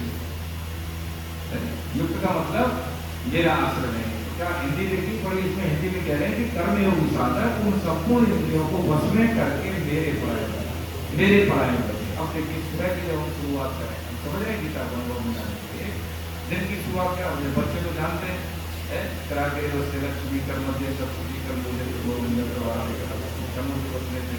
सब जानते हैं। उसके बाद अवेयर करते शरीर को, भगवान की कृपा है कि आज से जन्म मिल गया, ठीक है, आज बेस्ट से बेस्ट करें, कल से बेहतर आज हम हो, कल को गलतियाँ होगी प्रभु आज नहीं करना। आपके आश्रय में हम दिन की शुरुआत, मेरे मत पर क्या है, मेरे प्राय होकर बैठने का मतलब क्या है कि आपके आश्रय में प्रभु। हाँ होता है ना कई बार मम्मी आप मुझे जगा देना, सुबह जल्दी चल जाना, ऐसे प्रभु देख लेना, संभाल लेना। हमसे बहुत गलतियाँ होती है, जैसे कारण कालिए हम तो है ही, तो हम तो कहीं माया के अधीन है प्रभु। आज का दिन आपके आश्रय में होगा, इसलिए प्रभु मैं आपको भूलूंगा। जब भी मैं कुछ ऐसा करूँ तो मेरा स्मरण हमारे दिमाग में आता है, ये मेरे प्राण करने का मतलब, ठीक है। तो बड़े का आश्रय ले लिया, हमें क्षमता ही नहीं है तो बड़े का आश्रय लिया। आगे क्या कह रहे हैं इसमें कि विषयों का चिंतन करने का भी वो क्रम है। ध्याय तो विषयान पुरुष संघर्ष से छूट जाए, यानी विषयों का आत्म का पतन कैसे होता है? विषयों का चिंतन करने। हमारे पास गाड़ी नहीं है भैया है, इसमें तो देखते भी है, गर्मी भी नहीं लगती तो गाड़ी होनी चाहिए। अच्छा धन नहीं है इतना तो क्या करेंगे, कैसे भी धन क्या करेंगे है, अशुद्धान मतलब साधन लेंगे, रोज लेंगे, कुछ भी करेंगे। तो क्या है, कामना जो होती है हमारी गलत, जिसको कहें कि विषयों का चिंतन करने से उनकी पूर्ति का संकल्प होता है ना, तो क्या होता है? पहले विषयों की आसक्ति पैदा होती है चिंतन करने से, आसक्ति से कामना पैदा होती है, ठीक है। और कामना से बाधा जब आती है तो क्रोध, और क्रोध से क्या होता है संभोग यानी मूल भाव, और मूल भाव से संभोग से क्या होता है स्मृति भ्रष्ट। स्मृति भ्रष्ट का मतलब क्या है? स्मृति भ्रष्ट का मतलब है कि हम इंजीनियर हैं, डॉक्टर हैं, हम बहुत बड़े नेता है, लेकिन गुस्सा आ गया तो कुछ हो गया, हमें होश नहीं है कि मैं क्या हो, मेरा पद क्या है, मेरी गणना क्या है, चला गया। अब जब उसकी स्मृति नष्ट होगी तो विवेक शून्य हो गया। और विवेक शून्य व्यक्ति क्या है? दो पैर वाला, दो चार पैर वाले, तो दो पैर वाले, बस यही क्रम है। अच्छा कितनी देर में घटता है? सेकंडों में घटता है, ज्यादा समय नहीं लगता। ये क्रम है हमारे जो पतन का क्रम है। किसी ने कुछ कह दिया, हमें हमको नहीं लगा, तुरंत हमें गुस्सा आ गया, ठीक है। हाँ, गुस्सा आने के बाद क्या हो गया? हमें क्या हो गया? सम्मूलता है वो, यानी अज्ञान, अज्ञान से स्मृति भ्रम के हम कौन है, क्या है, क्या कहना चाहिए, क्या नहीं कहना चाहिए, विवेक। ये क्रम है, ये क्रम है। जैसे ही हम, जैसे होता है ना खाने से खून बनता है अपने आप, खाने तक की प्रक्रिया हम करते हैं। अब खा लेते तो हमारा कोई इसमें हस्तक्षेप नहीं रहता, अपने आप खून बनता है, हड्डी कुछ होती है, मसल कुछ होती है, अगर कुछ होता मिलता है। ऐसे ही जब कर्मयोग का अनुसारण करते हैं तो गाय का सेवन करेंगे, धर्मयोग का आचरण करेंगे, ठीक है, स्वाध्याय करेंगे, विवेक पुस्तक के लिए, उसका परिणाम क्या होगा? स्थिर होगी हमारी बुद्धि में। क्या है वो? क्योंकि जब हम कोई निर्णय लेते हैं या किसी के पास जाते हैं या डॉक्टर के पास जाए तो वो हड़बड़ी नहीं करेंगे। हजारों लोग बैठे हैं, एक जानने वाले आई ऐसे तो आई गया मिलने के लिए उनके पास, लेकिन उसके वीडियो की शेयर करेंगे तो किसान बहुत आया कर रहे हैं बाहर, और अंदर भी बहुत भीड़ लगी है, प्रशासन के भी लोग हैं वहाँ पर। मैं देखे गया तो उन्होंने मुझे बुला दिया, वो आराम से मस्ती से बैठे, बड़े अच्छे से बात कर रहे हैं, और मेरा तो कुछ आध्यात्मिक काम का घंटा नहीं कलेक्शन। मैंने उसको पूछा, मैंने कहा बहुत बताओ आपकी हाय हो रही हो, बहुत लोग हैं, लेकिन मैं आपके व्यक्ति पर कभी ऐसा हड़बड़ी नहीं देख रहा हूँ, मेरे पास कितने लोगों से मिलना है, जल्दी नहीं है, मैं आपके काम को तो वो जानता है कि अंदर से शांत नहीं तो बाहर की अशांति को शांत नहीं हो सकता। और वो सब कुछ क्षमता है, सब में क्षमता है। शुरुआत कहाँ से करें? इधर से या इधर से? इधर से। बाहर से ठीक नहीं करना है, जिनका फर्स्ट और सेकंड पर्सन में कही गई है, बाहर से नहीं करना। तो उनका देखा, फिर उन्होंने मुझे बताया, अच्छा उम्र में बड़े हैं मेरे से, तो 20 साल बड़े होंगे, अब रिटायर हो गए, ठीक है। तो उन्होंने कहा कि देखो सुनो भाई, ये जिंदगी में ध्यान रखना कभी भी, ये बाहर की परिस्थिति को तुम्हें ठीक करना है तो पहले अपने आप को ठीक करके करना, विचलित नहीं होना, पहले सुनना है, बोलना ही नहीं, पहले सुन लो, सकता उसके बाद किसी का हित नहीं करना। किसान की जमीन हम ले रहे हैं तो उसको उससे मूल्य मिलेगी नहीं है, ऐसा नहीं करना, लेकिन पहले सुनूंगा उसको, सुनने के बाद ये वैल्यूएशन करेंगे कि हम क्या करें। अच्छा मेरे पास बहुत बहुत ठीक ऑफिसर उनका भी हेल्प ले लेंगे, तो हमारे पास माता है, पिता है, गुरुजन है नहीं, हम उसकी हेल्प नहीं लेते। हम अपने आप को सोचते हैं हम ही ज़्यादा जानते हैं, हम जो सोचते हैं वो ठीक है, ड्राइवर्स ले लेते हैं, माता पिता की नहीं बनते, ये मेरे पसंद नहीं है, पहले ऐसी थी अब ऐसी हो गया, तो मैंने शुरुआत में मानी क्यों नहीं है, विवाह संस्कार है, उनकी पद्धति को अपनाए नहीं। हमारे यहाँ तो 7% होते हैं, कितने लोगों को याद है, हमें नहीं याद है, तो पूर्ति कैसे करेंगे? अरे जो चीज़ हमें मालूम है उसके बारे में अच्छे होने का ज्ञान होगा, तब याद ही नहीं तो क्या? भगवान शिव पार्वती के जो 7% है वही तो लिए जाते हैं, वो याद हो गए पति को कि मेरा धर्म क्या है पत्नी के प्रति, वो याद हो गया पत्नी को मेरा धर्म क्या है पत्नी के प्रति, कभी झगड़ा नहीं होगा। अब याद ही नहीं है तो कुछ झगड़ा हो सकता है मन मर्जी से। उत्तान पाठ की समझने चाहिए, उत्तान पाठ कौन से सृष्टि के भाई मनो उत्तान पाठ, उसके बाद ध्रुव। उत्तान पाठ का मतलब क्या है? उत्तान पाठ का मतलब क्या है? नीचे से ऊपर है उत्तान पाठ। सुन हाँ एकादश में हमें याद आ गई तो निवेदन करें तो सब लोग आते नहीं। ध्रुव की मतलब उनकी दो पत्नियां थी, सुरुचि और सुनीति। सुनीति का मतलब है वही काम करती थी जो नीति युक्त होता था। सुरुचि का मतलब मेरी रुचि वही करेंगे, हम कुछ नहीं करें, मैं चाहे ये करूँ मैं चाहे वो करूँ, मेरी वो मानते थे उनकी। तो ध्रुव ने क्या चाहा? ध्रुव ने चाहा संसार पिता की गोद में, ये सब जानते थे। अब उसमें जब भगवान के दर्शन हुए और स्पर्श किया, संग लगाया था भगवान ने तंद्रा बंद करने के भजन में थे, तो एकदम उनका व्यक्तित्व पूरा आलोकित हो गया, स्मृति एकदम वापस आई, कृष्ण शरीर का उदयवान हुआ और उनका प्रभु क्षमा करना, मैं आया तो संसार मांगने के लिए, लेकिन अब बोले हमें समझने गीता से क्या देखो मिलने वाला है ना। हम क्या करते हैं कि जब बदले में कुछ बनेगा तब करेंगे, तो हम क्यों करेंगे? बदले में क्या मिलने वाला है वो हम देख लें। भगवान के आश्रम में ऐसे नहीं बोलने की तरफ से सिद्ध मत और शास्त्र मत वही बात है, तो ज़्यादा थोड़ी आता है। तो फिर क्या हुआ कि 36,000 का शासन हुआ, उस समय आयु ज़्यादा होती थी मनुष्य की। सतयुग त्रेता द्वापर में जो क्रम रहा है मनुष्य शरीर का 1,10,000 और 100, समझ गए क्रम में। तो 36,000 को शासन मिला, यानी जो नहीं मांगा था वो तो मिला ही और भरपूर मिला, और जो मांगा था उससे कई गुना मिला कि ध्रुवलोक मिला। आज भी ध्रुवलोक का लोक नहीं होता है, प्रलय का भी लोक नहीं होता है। अब बताइए, बड़े का आश्रय लेना चाहिए, छोटे का। संसार में रहकर संसार में जो मांग रहे हैं, धाम में भी जाएंगे, भगवान से भगवान को कभी नहीं मांगा। लेकिन यदि मांग रहे हैं तो कोई आश्रय की कभी, अगर प्रधानमंत्री के यहाँ रह रहे हैं तो प्रोटोकॉल की आवश्यकता नहीं, बात बताइए, सांसारिक रूप से समझ रहे थे। अरे पिताजी करोड़पति है तो उसके लिए हमें बोलना पड़ेगा। अरे हमारे यहाँ दुकान है भाई, किराने की दुकान है, तो उसके लिए हमें बोलना पड़ेगा कि 100 रुपये पैसे देने पड़ेंगे क्या, चीनी लानी है कि पैसे देने पड़ेंगे। अरे वही दे जाएंगे, हमारी दुकान है। आश्रय ईश्वर का है तो देखिए हर कर्म जो है हमारा सत्कर्म है। आश्रय ईश्वर का नहीं है तो पुण्य कर्म तो हो सकता है, स्वर्ग मिल जाएगा, उसके लोग मिल जाएंगे, लेकिन वो अंत को बचवा पतन कराते हैं। यही बात भगवान ने बताया कि पतन के लिए ये कर्म है। तो कामना है नहीं करनी, कामना है वो अपने आप पूर्ति, कामना करने से अगर मान लीजिए पूर्ति हो जाए तो कब ये पूर्ति होगी, नहीं होगी, बंधन होता है। इससे क्या होता है, बंधन होता है ना। आगे भगवान इसको कंक्लूड कर रहे हैं अपने इसको अध्याय 2 को, तो भाई क्या करना चाहिए कि स्थिति प्रज्ञ कैसे चलता है। अब वो बता रहे हैं कौन से श्लोक में, 64 मैं हिंदी पढ़ देता हूँ। आगे बताया तो भैया वसीभूत अंतःकरण वाला, यानी कामनाओं के वसीभूत अंतःकरण वाला जो कर्मयोग राग दूसरे है अपने वश में की हुई इंद्रियों के द्वारा विषयों का सेवन करता हुआ अंतःकरण की निर्भरता को प्राप्त होता है। अंतःकरण की निर्भरता प्राप्त होने पर साधक के संपूर्ण दुखों का नाश होता है। ऐसे शुद्ध चित्त वाले साधक की बुद्धि निसंदेह बहुत जल्दी परमात्मा में से हो जाती है। और देखिए बाधा क्या है, बाधा आती है, हमने जैसे साधन शुरू किया, कर्मयोग का साधन कर रहे हैं, अब हमें लोग क्या है वो पहचान हो जाते हैं, धूल में जो होता है ना हीरा, यदि करके देख लें, कभी कभी आदमी अगर साधन करता है तो मौन साधन करता है तो उनके व्यक्तित्व में नेगेटिव आएगा ही आता है, तो तो रह गए कुछ बोले ना बोले तो क्या है सम्मान मिलना शुरू हो जाता है। साधन में 3 जो दोष बताए सावधानियां, कंचन, दामिनी और कीर्ति, ये 3 दोष है। कंचन का मतलब पैसा, धन, ऐश्वर्य। कामिनी का मतलब है भाई पुरुष शरीर है तो स्त्री संग अनुचित, और स्त्री शरीर है तो पुरुष संग अनुचित। कीर्ति का मतलब नाम बढ़ाई, लोग मिले, नमस्ते करे, प्रणाम होता है, उससे आदमी हो जाता है। कैसे हो जाता है, ऊपर हो जाता है।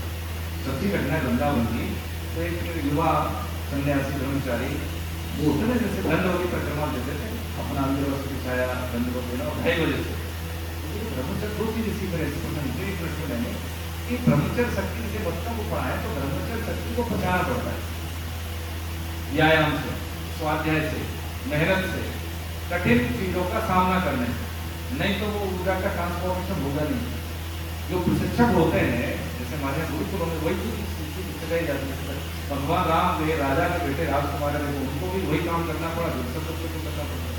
अब हम क्या करते हैं, हम बच्चों की सुविधाएं दे देंगे, जल्दी नहीं लगेगा, पैदल नहीं चलेगा, ठीक है, बच्चे का बोझ नहीं उठाएगा। अब बताइए सब कहाँ बची, कहाँ बची, घर में काम करना नहीं है, ठीक है, सब तो ऑटोमेशन हो गया। ये सब चीजें क्या है कि उस शक्ति का क्या दुरुपयोग होगा। भाई ऊर्जा सब पढ़े लिखे हैं, ऊर्जा का कभी क्षय होता है, रूप बदलता है, रूपांतरण होता है। तो ट्रांसफॉर्मेशन हम कैसे कराते हैं बच्चों को, मेहनत करने से शरीर सुस्त होता है। तो ऐसे करके वो अपना ब्रह्मचर्य शक्ति बचा हो रहे थे। लेकिन उसमें एक विदेशी लड़की थी जर्मनी की, उसने कहा महाराज हम, वो तो खुले ओपन मतलब विवाह की लड़कियाँ होती है, तो उन्होंने कहा हमारी स्वीकार कर लेते नहीं है। उन्होंने 1-2 दिन ऐसा किया, लेकिन वो लड़की मतलब उसका पीछा करती, तो उनके गुरु भाई से उसने सहयोग किया और कि आप हमारी तो भेंट स्वीकार करना, हमारा भी ऐसे करके उसने है। तो उसके माध्यम से अपने कंचन काम नहीं की थी उन्होंने भाई, कभी भाई के वाली सुविधाएं दे दी, पैसे दे दी, विदेशी मुद्रा दे दी, और महाराज जी का 15-20 दिन में कंटादार हो गया। ये जो सूक्ष्म होते हैं सब रूप रसगंध इसका तो कंट्रोल कर लेते हैं, लेकिन नाम बढ़ाई आराम इसका कंट्रोल नहीं होता। ये 8 तरह से भोग होते, सृष्टि सारे भोग 8 नहीं है। नाम बढ़ाई है ना, नाम मेरे को लोग जाने, बढ़ाई कि हमें मिले तुम्हारी तारीफ हो, आराम का मतलब कंफर्ट जो ये भोग है। अब हो गया। तो ये जो हम जब साधन करें तो इससे सावधान हमें रहना ही चाहिए। ये कोई नहीं कि हमें कोई नमस्ते कर लिया भैया, नहीं ठीक है, हमारी तरफ से सेवा, हमारी तरफ से सम्मान, ठीक है, ये बहुत जरूरी है। तो एक एक प्रयास हमारा कई गुना होगा आगे। तो यहाँ पे भगवान ने यही बताया भाई कि ये जो है ना, कि शुद्ध अंतःकरण का मतलब यही है कि जब हम निष्काम भाव से कार्य करते हैं, दूसरों का सम्मान करते हैं, हमारे पास धन नहीं है, शब्दों का चयन उचित करते हैं, तो बदले में क्या मिलता है? एक एक्ट का, हर एक्ट का हमें फल मिलता है, हम चाहें या न चाहें। अरे खेती बोली हमने, मान लीजिए किसान को थोड़ी के निष्काम भाव में थोड़ी के फसल को छोड़ देंगे, यानी फल में आसक्ति का त्याग है ना। मैं कोई सेवा कर रहा हूँ, पिताजी की सेवा करना है या किसी मित्र का कोई काम करना है, तो बदले में नहीं, ये मेरा दायित्व है, इसलिए कर रहा हूँ। नहीं तो मैं कौन मिलता है किसी को? जब तक हमारा किसी से प्रारब्ध नहीं है तो देखने को भी नहीं मिलता प्रभु। अब बताइए 8 अरब लोग हैं, कितने को देखने के लिए? जो हमें मिल रहे देखने के लिए, कहीं ना कहीं से मेरा कोई प्रारब्ध है तभी आपके दर्शन होगा, नहीं तो बिल्कुल नहीं मिलते आप। मैं कहाँ पैदा हुआ, कहाँ पले बड़े, कहाँ आगे, कहाँ आप मिल गए, भैया मिल गए, कभी नहीं मिले। लेकिन तो क्या है कि भगवान सबकी सेवा हो जाए, आप सब स्वस्थ रहें, प्रभु आपको कोई कष्ट न दे। और देखिए एक बढ़ के बात क्या होती है कि मान का साधन है कि उनके कष्ट भी भूले दे रहे यहाँ पे हम नहीं कहेंगे। लेकिन क्या है कि वो व्यक्ति क्या कर रहा है, डॉक्टर बनने की क्षमता का डॉक्टर ही कर रहा है, बाढ़ बनने की नहीं है, ये हम कभी नहीं करते। ये तो कह रहे हैं ठीक है, लेकिन क्या प्रॉफिट अगर इनको भी मिल रहा है ना, तो मुझे दे दो के कष्टों को, तो कर दो, इनको नहीं, इससे बड़ी कोई सेवा नहीं है, कोई धर्म नहीं है। ऐसा व्यक्ति प्रभु जी इसको कहते हैं कि 100% जीवन के जीना, इसी को कहते हैं जीवन के जीना, सुविधाओं के जीना, जो ये भोग जीवन के जीना है कि जितने भी लोग मिले हैं, संबंध जो भी है, संत इसलिए सबके होते हैं क्योंकि वो अपनी समस्या की बात दूसरों को दे देंगे, उसके लिए नहीं बदलेंगे, है ना। यही बात हम घर में रहकर भी कर सकते हैं। कौन मना कर रहा है बताइए? कौन मना कर रहा है जीवन के नहीं? हम ही नहीं जीना चाहते हैं। ये हम कह रहे हैं कि तुम्हारे भैया बैठे हैं, ठीक है, इनको एक कष्ट है शरीर में, प्रभु हमें दे रहे हैं, अच्छा इससे कोई नुकसान होगा? नहीं होगा, क्योंकि ये जो क्या हुआ, सेवा, सेवा का भी उपद होता है, उसमें लिप्त होगा। कि ये सोचने का एक ऐसा तरीका है, बहुत कम लोग सिर्फ वहां पर बोलते, लेकिन हम ध्यान नहीं दे सकते, कहीं ना कहीं जाएगी, ऐसा नहीं है। लेकिन जो बदले में मिलेगा, जैसे जो जिन्होंने लिखी है एकादश संजीवनी, इसमें 3 लोग थे महापुरुष, समर्थार्थी लोग नहीं कहना चाहिए, हनुमान प्रसाद कोतारी, सेठ जयराम, गीता प्रेस संस्थापक और स्वामी रामचंद्र महाराज। बाद में राधा बाबा भी इनमें ऐड हो गए, उनको हो गया क्या प्रॉब्लम हो गई, उनको यूरिन की प्रॉब्लम हो गई, किंतु हनुमान प्रसाद कोतारी वो लेखन आज संपादक है गीता प्रेस के। अब वो लेखन साहब प्रॉब्लम को लेखन करते हैं, तो सेठ जी ने उसका आधा रोग ले लिया, संकल्प करके दोनों को रोग हुआ, दोनों को हो गया, हो गया, आयु पूरी होगी, सत्य घटना बता रहे, ऐसा नहीं अपने मन से कह रहे हैं। साधक 105 वर्ष की अवस्था थी भारत जी की, लेकिन ये 100 वर्ष में प्रयास कर रहे थे, इनके पास समय नहीं था। साधक संजीवनी लिखी उन्होंने, बाद में कुछ और भी ग्रंथ लिखे उन्होंने, 1985 में लिखी साधक संजीवनी, जिसके आधार पर उन्होंने बोर्ड बनाई। तो उन्होंने कहा कि सेठ जी ने कहा कि देखो महाराज, सेठ जी को वो गुरु मानते थे, स्वामी रामचंद्र जी महाराज। तो उन्होंने एक बार कहा कि महाराज आपने जो व्याख्या करते हैं श्लोकों की, कहाँ से कोई नहीं सुने नहीं, हमने किसी ग्रंथ में नहीं। तो उन्होंने व्यास जी से, आपको व्यास जी से दर्शन होता है क्या? ठीक है, तो वो किसी भी पेज में बसते थे स्वामी जी, तो उनसे डिस्कस करते थे। तो उन्होंने 5 साल सेठ जी ने बाबा को भी आए होगी। अब देखिए कैसे समझ में आएगी? समझ में आते नहीं है कि जैसे हम माइक्रोस्कोप से देखते हैं ना, छोटे छोटे दही में कीटाणु होते हैं, लाइक तो वैसे होता है ना जीवाणु, दिखता नहीं, लेकिन कैसे दिखेगा? माइक्रोस्कोप से दिखेगा। ऐसे स्थूल बुद्धि से संसार में स्थूलता तो दिख रही है, लेकिन सूक्ष्म ज्ञान में नहीं दिखते। कब देखते हैं? जब हम सूक्ष्म दर्शन लगाते हैं। ऐसे ही हम क्या करते हैं, सिद्ध महापुरुषों का जब संग लेते हैं, शास्त्रों का आश्रय लेते हैं और आचरण में उतारते हैं, तो फिर सूक्ष्म आयामों की अनुभूति हमें करनी होती है। जैसे आपने हवन किया, परोपकार किया, तो उस समय क्या है, अच्छा लगेगा, आपकी बुद्धि प्रकाशमान होना शुरू होती है ना सब। अब उसको थोड़ा और नियमित कर लें डेली रूटीन में, जैसे दिन में 3 बार खाते, ऐसे नियमित हम करें, धीरे धीरे वो व्यक्ति शरीर से असीमित हो जाता है। उसको लगता है कि नहीं, मेरा ये शरीर से सीमितता है, अगर डिस्टर्ब हो जाती है, उसकी जो बाउंड्री है वो क्रैक होना शुरू हो जाती है। अनंत है, संसार बहुत अनंत है, हमें चीजें लगती नहीं। जैसे होता है ना कि कोई व्यक्ति यूरोप में रहे और उसको मिल जाए, कहाँ का आदमी मिल जाए, नेपाल में मिल जाए, उसको अच्छा लगे, अरे आप तो भर लिया रहे वही कहते नहीं। ऐसी व्यक्ति जब संसार के सूक्ष्म प्रावधानों से मिलता है तो लगता है भाई आप लोगों मेरे ईश्वर की अंश है, चाहे कितने दुश्मन हो, लेकिन मैंने कभी देखा नहीं आपको, लेकिन ठीक है आप है तो भगवान के, ये ज्ञान आने लगते हैं। तो भगवान ने यहाँ पर ये बताया कि भैया कैसे चलता है, कैसे बोलता है, अंत में बता रहे हैं कि कैसे वो क्या करता है, व्यवहार करता है। तो व्यवहार करने के लिए भगवान अंत का जो प्रकरण हम दे रहे हैं, इसलिए हे महाभाव, जिस मनुष्य की इंद्रियों के विषयों में सर्वदा बसने की हुई है, उसकी बुद्धि स्थिर है। संपूर्ण इंद्रियों की जो, संपूर्ण प्राणियों की जो रात है परमात्मा से विमुख का है, जिसको कहे रात को, उसमें संयमी मनुष्य जागता है, और जिसमें सब प्राणी जागते हैं, भोग संग्रह में लगे रहते हैं, तत्व को जानने वाले मुनि की दृष्टि में वो रात है। दिन और रात को होते समझते हम, जैसे इंद्रियों की हमने बात समझी, एक इंद्रिय हमारा पसंद का कार्य है, पूरा नाश कर सकते हैं, पक्की बात है, ठीक है। अब इसको नियंत्रण में लाने की बात जब उसने नहीं कही, लेकिन इसमें कही गई है, बिल्कुल जाना है। तो जो संत महापुरुष जब सत्संग करते हैं तो उसमें ये बताते हैं कि इसका उपचार क्या है। यदि हमें सारी इंद्रियां कंट्रोल में करनी है तो एक को नियंत्रण में करना, सारी नियंत्रण में हो जाएगी। क्या?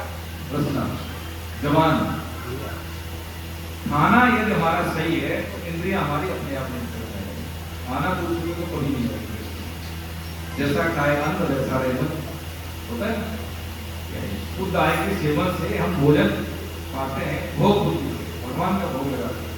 तो पक्की बात है कि हमारा सब रूप रस तो ठीक हो ही गया, गंध स्पर्श भी सब ठीक हो जाएगा, पक्की हो करके देखें इसको। जैसे मान लीजिए अभी पुरुषोत्तम मास हो गया तो लोग अनुष्ठान लगे, आज उनका फोन आया था मेरा विवाह साहब का, तो सबके लिए सबके नाम से उन्होंने गंगा छुट्टी लगाई, जो भी योग साधक है उनके, जो भी हम साधक है, ठीक है। तो मेरे याद आ गया तो बता रहे। तो पुरुषोत्तम मास में जब हम साधन करते हैं तो कई गुना लाभ मिलता है हमें साधना में, कोई भी नुकसान ले सकते हैं। पद्धति हमने जो गीता के साधक है हमें नहीं पता, तो पद्धति है कि यदि हमारे हमने गुरु का वर्णन कर लिया है तो जो उन्होंने नाम दिया है, जो पद्धति है उसी को करें, बदलना नहीं। लेकिन गुरु का वर्णन नहीं किया है, हम बोलते हैं कृष्ण बंदे जगत गुरु, तो भगवान श्री कृष्ण को जगत गुरु, उनको गुरु मानते हैं, जो उन्होंने कहा है वो पद्धति अपना। तो क्या होता है कि हमारा रजिस्ट्रेशन हो जाता है, डिग्री मिलती है, ग्रेजुएशन की कैसे डिग्री मिलती है। अभी क्या है कि हम हिंदू हैं, देखो ये सब जानते हैं, सब हम कर देते हैं, उसका कुछ मिलता नहीं है। सब पद्धति जब तक हम फॉलो नहीं करेंगे तब तक हमें कोई सर्टिफिकेशन नहीं मिलता, कोई डिग्री नहीं मिलती। सामान्य बात है। तो सुबह का जगना है कैसे, खाना पीना कैसे, जो सीख रहे हैं उसको हम एक पेपर पर लिख लेंगे, मुझे दिन की शुरुआत कैसे करनी है, अनुष्ठान करूँ तो कैसे करूँ, नौकरी व्यवसाय करना है तो कैसे करना है, विवाह करना है घर परिवार में समाज में तो कैसे करना है। एक एक दिन जीवन के देखना, आप नई लाभ मिले तो कहना। जैसे आप आए एक हफ्ते पहले और मान लीजिए 2 महीने हो गए गीता पढ़ते हुए, पहले के 2 महीने देखे कैसे थे, आज हम बैठे लाभ हमें देखते हैं। और स्पीड अप होना है तो इस माह में हम थोड़ा सा संयम करके अनुष्ठान करें तो लाभ मिलेगा, ये बात हमको समझिए। तो भगवान यहाँ पे क्या करें, तो ये तो इंद्रियों को वश में करने की। दूसरी कहा कि या निशा सर्वभूताना पश्चिम जागृत संयम, यानी लोग कहते हैं कि भैया भोग बुद्धि है, धन है, ऐश्वर्य है, सब कुछ है, हमको होता है, तो यही सब कुछ जीवन का सत्य भगवान की कृपा है, तो झूठ है। तो वो व्यक्ति क्या है कि वो सोए हुए के समान है, रात्रि के समान है। लेकिन कोई भी धन गृहस्थी में भी रहते हुए अधिकतम रिडम्पशन कर लेता है मनुष्य का, वो व्यक्ति क्या कर रहा है, गृहस्थी में रहते हुए भी वो गुणी है, वो संत है, दूसरों की सेवा करना, भगवान के आश्रय में हर कार्य को दूसरों से जोड़ देना, है ना। क्या है, अगर मान लीजिए इसमें पूरी लाइट लगी हुई है, लाइट लगी है मतलब मिशी हुई है, वायरिंग हो रखी है, लेकिन मेन लाइट के कनेक्शन में बिजली नहीं आई, टेक्निकली हमने वायरिंग की तरह दी। ऐसे ही जब से जुड़ाव हमारा ईश्वर से नहीं है, आश्रय ईश्वर का नहीं है, तो कितना भी हमारा कुछ भी समर्पण हो तो नाश माने। एक नहीं है, 0 को नहीं लगाते तो उसका कोई महत्व, लेकिन 1 लगा हुआ है तो 1 0 को 10 होगा, समझे चाहिए ना, यही बताया। अब अंत में बता रहे हैं कि भाई ये सब कर लेने के बाद में ये जो आपका 72वां श्लोक है, सारा कंप्यूट कर दिया। 72वें श्लोक में कि भगवान के आश्रय का जो अंतिम परिणाम है तो उसको कहते हैं सर्वश्रेष्ठ परिणाम। क्या है बता सकते हैं आप? ब्रह्म की बात। और कोई बात कहने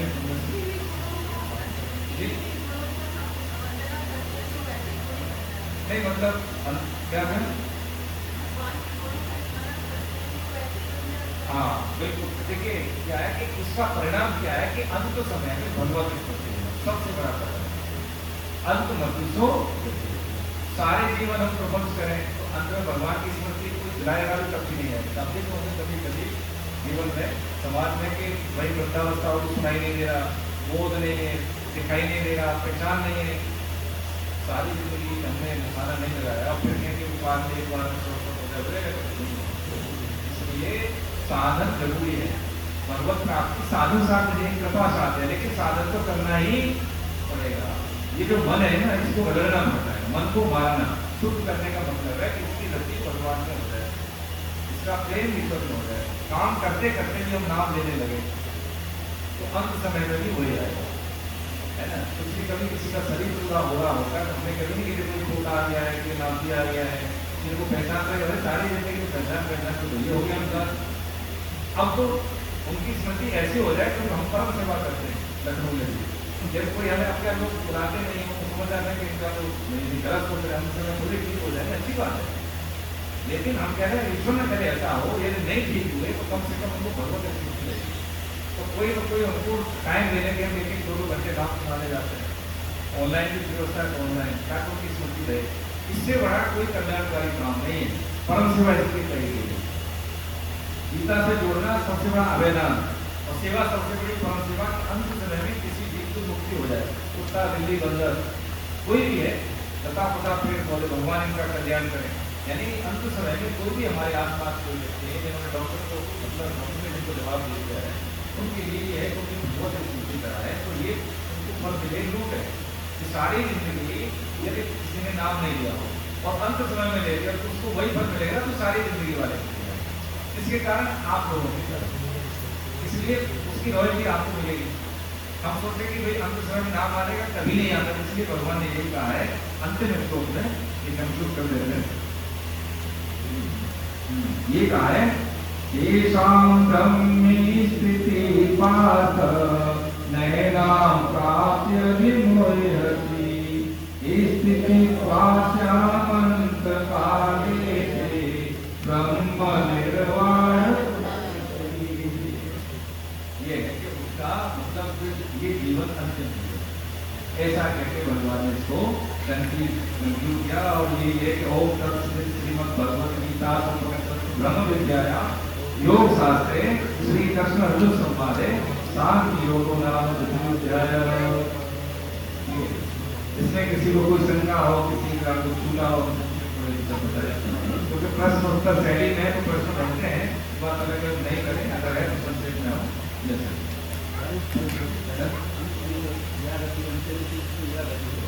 अंतमति जैसे मान लीजिए अब ईश्वर का नाम याद आ रहा है, परिवारी जन याद नहीं आ रहे, परिवारी जन में फुटवार आना पड़ेगा। देखिए जाने से पहले जो कर्म किया वो अंतिम कर्म। जैसे मान लीजिए ईश्वर न करे किसी को दुर्घटना हो, दुर्घटना में बहुत कम लोग होंगे, जैसे किसी को परेशानी हो बहुत कम लोग होंगे जिसको मैं को फोन कर दूंगा, भैया को कर दूंगा, मम्मी को जैसा तक भगवान की याद बहुत कम लोगों को।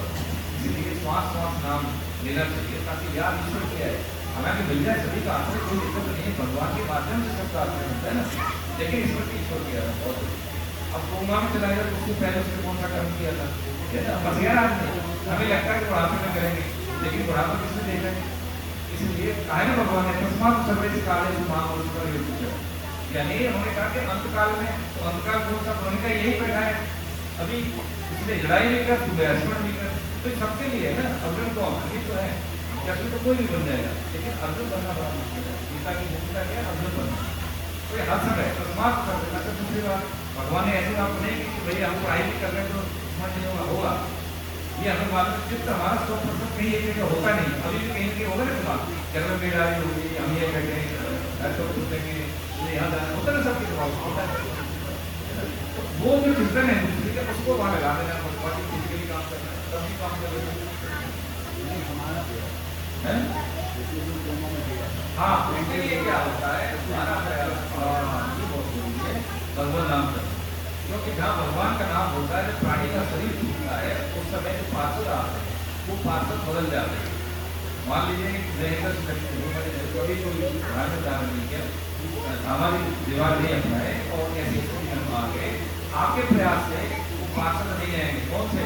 युवराज के पार्षद नहीं आए, भगवान को पार्षद करेंगे। उनका स्वरूप भगवान के स्वरूप होता है। ये स्वरूप भगवान का है, वो चिन्ह होते हैं जो मदर मैन्युफैक्चर है, वो नहीं होते हैं, बाकी स्वरूप भगवान का होता है। ऐसा ठीक है, तो वो आपके प्रयास से उसकी मूर्ति हो गई, उसको उसका कल्याण हो गया। इसलिए जब जीव होने के बाद भी हमें कीर्तन करना चाहिए, रोना नहीं चाहिए। ये ध्यान है, जीवन जीना भी और जीवन पूरा हो रहा है तो कैसे पूरा होगी हमारे साथ परिवार वाले बेटा बोले परिवार अरे समझ नहीं करते बोले नहीं परिवार वाले अनुदान करते हो गया, अनुदान करने कोई बुरी बात नहीं है। हाँ, ये करके अब जैसे दलीप जी महाराज ने कभी रहते हुए दिया ना अनुदान दिया दूसरे के, कोई बुरी बात नहीं है। जब दिमाग में काम करना बंद कर दिया, डॉक्टर एडवाइस करता है कि हमने भी उस बात देना चाहिए, दूसरे को बड़ा होता है, दूसरे के तो मैं नहीं चाहिए, लेकिन भगवान का नाम लेते रहते आप। ठीक है सर 2.58 वाला एक बार पढ़ के सुना दीजिए सर। क्या है सर पढ़ के बता दीजिए सर, उसमें 2 वर्ड जो बड़े वाले समझ नहीं। अच्छा वो यदा संहते वाला। हाँ, इसमें क्या करें? इंद्रियाणि इंद्रियार्थेभ्यः तस्य प्रज्ञा नहीं प्रतिष्ठा। सर, संस्कृत वाला जो उच्चारण है वो नहीं समझ में आ रहा। अच्छा तो पढ़ लीजिए 58 और 58 ना सर हाँ 58 यदा यदा संहरते चायं पूर्णोऽङ्गानीव सर्वश इंद्रियाणीन्द्रियार्थेभ्यः तस्य प्रज्ञा प्रतिष्ठिता। ठीक है, एक पद में 8 मात्राएं होती हैं, 32 मात्रा का श्लोक होता है। ठीक है, 8 मात्राएं पढ़ने में वहीं पर कोमा लगा दें तो ले हो जाए। ठीक है सर, निरपेक्ष का मतलब है जिसमें ज्ञानेंद्रियों कर्मेंद्रियों का हम आश्रय नहीं लेते। ठीक है, जैसे ध्यान में लेते हैं लेकिन कर्मयोग में हम नहीं लेते। ये मेरे नहीं, भगवान ने सृष्टि दी है, संसार दिया, शरीर दिया, समझ दी, शक्ति दी, है ना। तो ये क्या दिया, ये दे दिया मुझे, मिला हुआ है, अब इसका सदुपयोग करना है, मेरा नहीं। शरीर भी नहीं का है, इंद्रिया की जो अच्छे का ज्ञान भी नहीं होता है, तो ये सब उनके हैं। बस ये मान लेना कर्म लेते, तो मैं कर रहा हूँ, मुझे योग करना है, साधना करना है, मुझे क्या है, मुझे कुंडली जागरण करनी है, मुझे अपने आप को अच्छा बनना है, अंदर से मुझे है ना। ये सब क्या है, कर्म साधन। तो वो समय टाइम लेके और उसमें क्या है, फिसलने का डर रहता है ज़्यादा, आजकल का बहुत डर रहता है। हम अपनी ऊर्जा जैसे मान लीजिए कि हमने योग साधना की, तो कुंडली जागरण के बाद में देखिए सावधानी बताए जो पूजा आपकी करो, तो कई बार हम ऊर्जा आपको संभाल नहीं पाते, विशिष्ट हो जाता है, पागल हो जाता है कई बार, है ना। अब हम क्या करते हैं, यम नियम साधने, अष्टांग योग के जैसे यम नियम आसन प्राणायाम प्रत्याहार धारणा ध्यान 8 है। तो यम नियम किसी के लिए आसन मतलब बेस है। उसके बाद हम कर्मयोग का आश्रय लेते हैं। हाँ, ये है कि बहुत कठिन है और इसमें विशिष्टता का बहुत ज़्यादा रहता है। भगवान राम को भी उन्होंने बताया वशिष्ठ बेटा ये यहाँ है, जब तक हम अपनी ऊर्जा को चैनलाइज नहीं कर पाएंगे तब तक ये नहीं कर पाएंगे। इतनी ऊर्जा क्रिएट होती है फिर कि हम उसको रूपांतरण नहीं कर पाते, तो व्यक्ति क्या है वो विशिष्ट हो जाता है, पागल। ठीक है, गोविंद जय जय गोपाल जय जय गोविंद जय गोपाल जय जय राधा रमण हरि गोविंद जय राधा रमण हरि गोविंद जय गोविंद जय जय गोपाल जय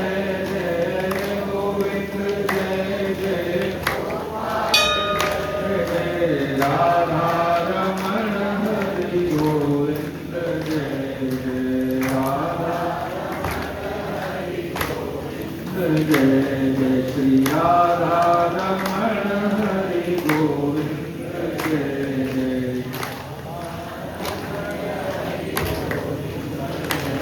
नाम संकीर्तन यश सर्व पाप प्रणाशनम प्रणामो दुःख शमनस्तम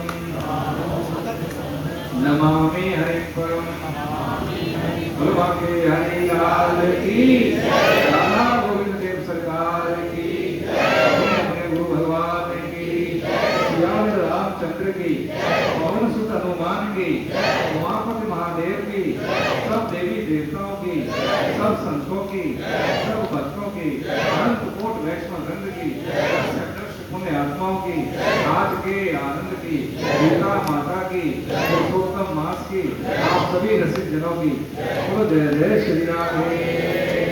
हे नाथ, हे मेरे नाथ, मुझ पे कृपा करो, मैं आपको भूलूं नहीं, मैं केवल आपका हूँ, आप ही केवल।